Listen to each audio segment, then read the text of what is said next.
Alright, what is up there guys? This is Cob, and as you can see on the screen just down here on the bottom left, according to clutchpoints.com, either deliberately or not, Amazon Games just confirmed that New World will be paid to win. How much validity is there to this statement? Is it alarmist? Are they prematurely shitting the bed a little bit? Is everyone prematurely shitting the bed a little bit? These rumors have been flying around for a couple of weeks now, ever since the Amazon Games team delivered an update about the cash shop, trying to clarify some things. Some people actually broke NDA in the alpha to discuss some things that really concerned them in the New World cash shop. So yeah, we're just going to talk about it in this video. I, for one, was shitting myself a little bit as well. I gotta be honest, as soon as I heard this news, I'm the kind of person who, I was really trying to keep myself blind to everything about New World. I didn't want to look into it too much. I wanted to kind of hop in without really knowing a lot and just kind of discover things organically, as I went. But once these rumors started popping up, oh man, you know, you gotta take a look into this kind of thing, right? If things are fucking, if an MMO's launching with pay-to-win systems already, just part of the game might as well not launch, you know what I'm saying? So, yeah, we took a look into these things. I'm going to share my findings so far with you guys, and let me know what you guys think down below in the comments. Okay, so getting rid of the footage in the bottom left for just a second, and bringing up item number 1, screenshot number 1, what you gotta know going into New World is what Azoth is as a resource. It's basically a resource that you can collect and pick up on your character. You can get it from mobs. You basically encounter this resource in various ways, as far as I'm aware. And it's effectively a resource that you can use to do kind of tertiary actions in the world. These include giving your items crafting bonuses, or special bonuses and special effects, which are enhanced by Azoth if you use the Azoth resource in the crafting process. Better gear, right? Good shit. You can also use it to fast travel to waypoints on the map. So that's there if you want to use that. And I think you can also use it for like respeccing your talents as well. So yeah, it's a pretty useful resource. It's pretty imperative to functioning in the game, right? To moving about in the game world and to making cash on your character by crafting good gear and all of that good stuff. So moving from Azoth onto screenshot number 2, we have a tooltip that's actually just describing how these discoverable fast travel points are going to work. So, distributed throughout Eternum, which is the game world, fast travel points are locations that allow players to fast travel from location to location at the cost of Azoth, right? The farther the distance and the heavier the load you are carrying, the higher the cost for travel, right? And once a player discovers a point, they can travel to that location from outposts and settlements. Okay, this is all well and good, this is all well and grand. However, god damn it, the rumor is on the grapevine that one of the things that was being tested in the cash shop was actually player teleportation, allowing you to travel to these fast travel points, these waypoints, these way shrines, whatever you want to call them, for real money. You can obviously understand, if you think about this for just a moment, why that is extremely concerning, right? Because again, this Azoth resource can be used to craft better gear. It can be used to, again, travel around the map. But mostly what we're looking at here is the craft better gear thing, right? Because that's something that actually impacts your player power level. If you can buy player teleportation on the shop to move about the map, you're basically by proxy, is that even the word? You're indirectly buying Azoth, because by spending real money, you're not having to spend your fucking Azoth, so you can spend more of it on doing stuff that impacts the power level of your character and the income, you know, the economical status of your character, because you can sell more gear too, right? It's not good. That's a goddamn problem. If that's a thing, which again, this is mostly coming from sources who went ahead and broke NDA. So there's actually no like official sources for this that I could find. But if this is true, then it's also extra bad based on another update that we got, again, over on screen number 2. I have no idea if I'm pointing in the right direction, by the way, but it's in the bottom right of your screen. You can see that we are on the actual New World website. This is where some updates were posted again around the middle of May, where we can actually see something here regarding faction control point changes. What are faction control points? They're basically forts that are kind of spread across the world that can be controlled by one of the 3 factions in the game, player factions, you know. And if you control them, you get like passive world buffs and stuff like that. Well, a new change that has been rolled in to help promote server stability, performance issues and stuff like that is a participation limit to the area nearby forts to ensure battles over faction control points do not hurt server performance. Again, yeah, these limits ensure that only 25 people per faction may be near the same fort.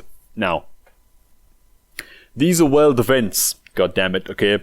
These are not instanced. There's not multiple of these going on at any given time. These are like 1 per server, right? As far as I understand, as far as I know, okay? If you can pay to teleport to a location with real money, then it simply stands to reason that people who have purchased free teleports on their character are gonna get to attend these more often. There's simply gonna be a larger demographic of extra paying customers who are getting the privilege of attending these world events, right? And reaping the rewards and the fun from these world events, which, again, is a big-ass goddamn problem. Now, will these teleportation things, this teleportation madoodle on the cash store actually go live with the game? No, it will not. It will not.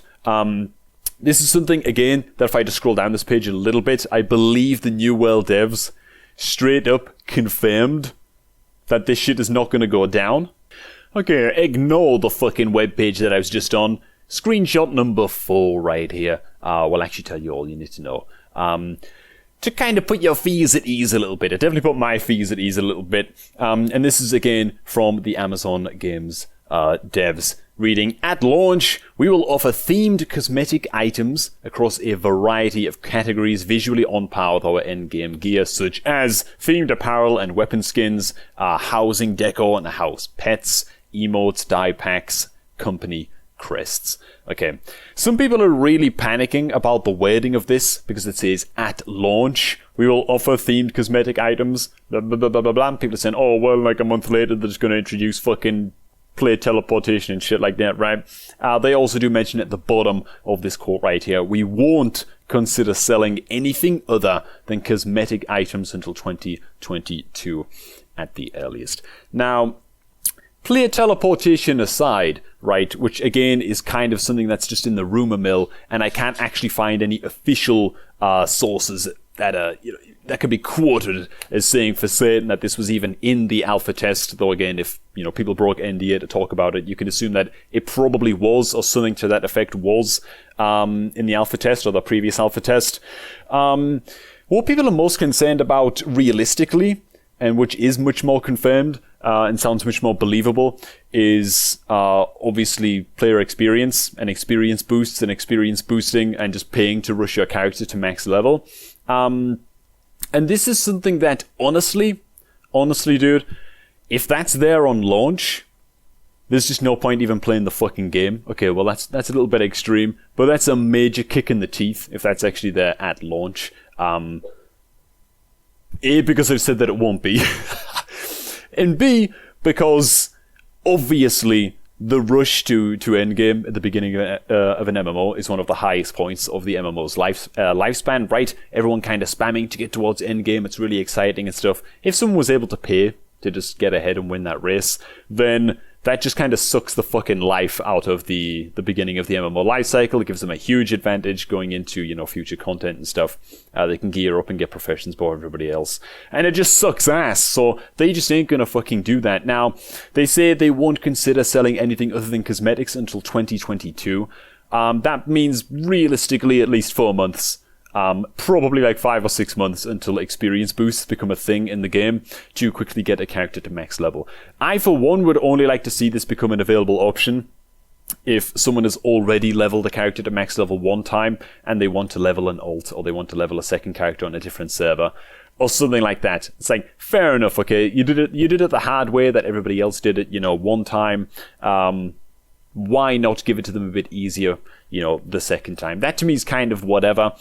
They probably won't go with that. They're probably just going to go with a straight up, purchasable experience boost, because they want to help new players get towards endgame. And that's something that they've spoken about in a lot of their posts. They've been talking a lot about they really, really want a busy, kind of thriving endgame scene with lots of large-scale PvP and plenty of people running dungeons and all of that kind of shit. And, that's understandable, right? It's always the concern with a new MMO that everyone's going to barrel roll to endgame. You get to endgame, you quest a little bit and say, well, it's time to go back to WoW or Final Fantasy, So that's understandable. They want to keep the endgame as busy as possible. So again, I'm fine with the experience boost rolling out kind of eventually, which it seems extremely, extremely likely that is going to happen.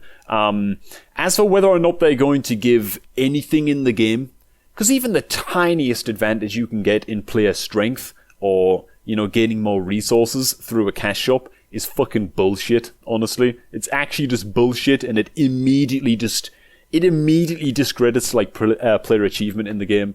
Things that people are pulling off and achieving in the game and grinding out and whatever immediately lose value as soon as you provide something for cash, like real world cash. That actually impacts player strength. We'll see if they introduce those things. My theory straight up is that they're going to give this game like 5 or 6 months, right? And if it's performing as well as they want it to, and enough people have signed up and are staying active and new players are still joining and stuff like that, then they're going to introduce the experience boost onto the goddamn store, okay, for new players to catch up and get to endgame a bit faster and, be able to join in the fun with everybody else and, that's fine, honestly. That's fine. I have no goddamn problem with that. I'd like to see it more be of a kind of recruit-a-friend thing. I think that's one thing that WoW did very, very tastefully. Because it meant that, you can get the experience boost, if you want on your own account. But in order to do that, you're going to need somebody else to come along and join the game. It helps bolster the community. And it's a really, really nice way of doing it. It's a more tasteful way of doing it, I think. If New World hits 2022... and it's been live for like 5-6 months, whatever, and it's just not performing very well, oh man, I can see the cash shop becoming the very, very simple way to earn back whatever they spend on the game, and just bloat their bottom line. And you know what? Just kind of throw their hands up in defeat and say, well, fuck it, we tried to compete with, the MMOs in the market. Didn't quite work out, let's make some money, right? And they're going to start selling things like player teleportation. Maybe they'll start selling mounts and all that kind of nonsense, keystone resets or whatever the orbs are called in this game that you can use to bolster your expedition loot. I forget the names of those, but it's basically like dungeons, and you can bolster the loot that you get by increasing the difficulty using a certain item. I forget what the hell they're called.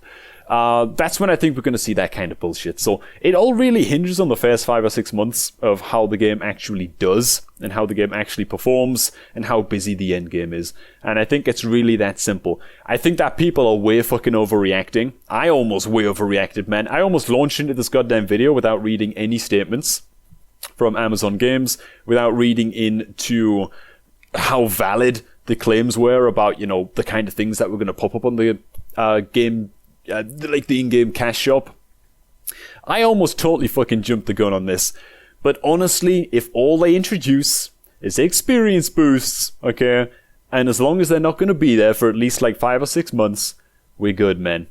We're good. I think people can calm down a little bit, man.